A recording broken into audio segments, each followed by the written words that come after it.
Hello and welcome to the Classic Hollywood Movie You Should Know.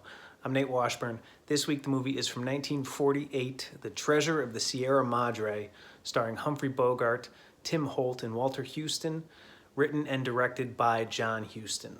Now, The Treasure of the Sierra Madre tells the story of Fred C. Dobbs, played by Humphrey Bogart, and Bob Curtin, played by Tim Holt. They are drifters, they're working odd jobs in Mexico when the movie starts. They come into some money.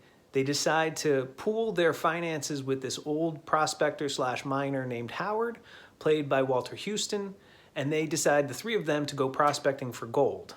And they do find gold, they find a lot of it. But the problems then begin as the three partners begin to distrust each other. They encounter bandits, they encounter other prospectors, they encounter federales, and it all kind of comes to a very, very surprising climax at the end of this film. Now, what makes this movie great are really the performances. Walter Huston gets a lot of the credit playing Howard. He's director John Huston's father, and it's just this grizzled, it's this iconic performance of sort of an old prospector. And yet, the best performance in this movie, I truly believe, is Humphrey Bogart as Fred C. Dobbs. He really gets into sort of the low-life aspect of this character.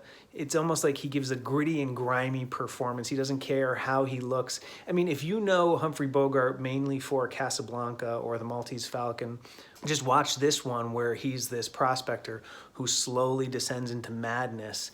It's a shocking performance to come from Humphrey Bogart. And I do believe that he was robbed not getting nominated for an Oscar for this performance.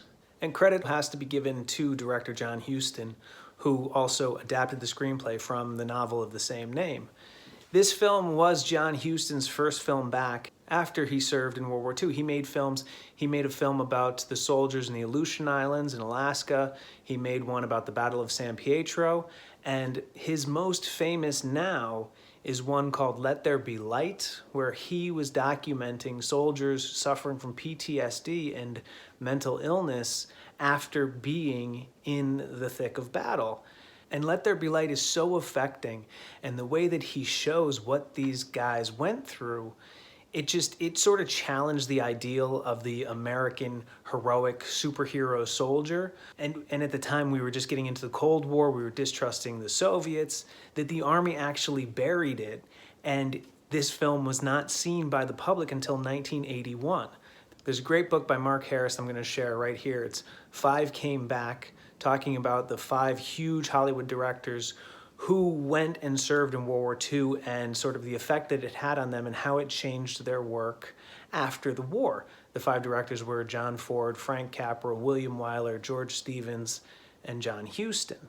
Huston, I think, was the most affected by his work with the soldiers on Let There Be Light, because this movie, being his first one back, he really investigates mental illness. He goes really deep into Dobbs's sort of spiral into paranoia and his break with reality. And I don't think that he would have made this film the way that he did, and I don't think it would have been as affecting as it is if he hadn't been exposed to these soldiers during the war. Now, The Treasure of the Sierra Madre was a big hit, both critically and financially. It had a $2.5 million budget. Huston went over, spent closer to $3 million on this film, but it grossed over $4 million. And critics loved it. For the Oscars, it got nominated for 4 Oscars. It won 3. It won Best Supporting Actor for Walter Huston. It won Best Director for John Huston and Best Adapted Screenplay for John Huston, but it lost Best Picture.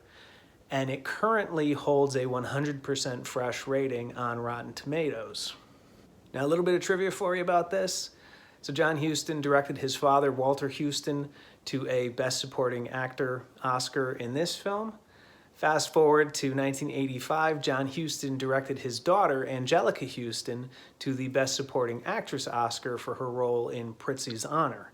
Huston is the only director in history to not only direct his father, but one of his children to an Academy Award.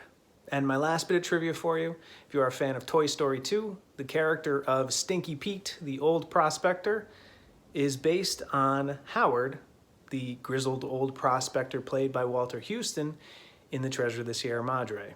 So if you are a fan of adventure movies, if you like stories that really get into someone's psyche, do yourself a favor, give a watch to 1948's The Treasure of the Sierra Madre. It's incredible performances, it's a dynamite film, and it's this week's classic Hollywood movie you should know. I'm Nate Washburn. Keep watching.